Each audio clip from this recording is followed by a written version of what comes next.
गर्मी तू भइल बेसरमी दही जाता हमरो क्रीम भी कोटर में सुना गोदी में बैठायाब बेनिया डोला दी बहुत पसीना जवन तोहरो सुखा दी ना होई हाई फाई में हरिया एसी लगा दो भितरिया ए राजा जी काम न करे कुलरिया ए राजा जी एसी लगा दो भितरिया। अरे देसी में आवा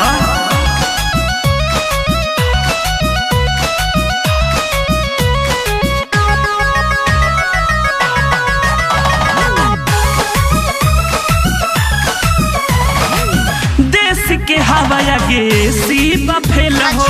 चल खरिहानी में खेलल जाई खेल हो ना ना हम ना जा ए हो गर्मी के घाम से चाहम जहर जाई कहिए से हो खेला की सुई दवाई त का हो जाई जे बैठता हनी हम हूं दुवरिया एसी लगा दो भितरिया ए राजा जी काम न करे कुलरिया ए राजा जी एसी लगा दो भितरिया।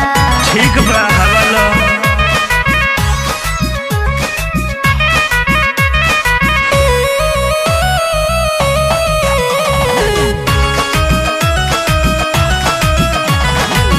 असुभर मान जाना अगले साल कीन देम जितना दाम और बिंद कहे कीन देम ब्रजेश से उधरिए मंगालो चंदन सुन ले बानी रोज मुँह जालो जहाँ लागे चौक चौकिया बजरिया एसी लगा दो भितरिया ए राजा जी काम न करे कुलरिया ए राजा जी एसी लगा दो भितरिया।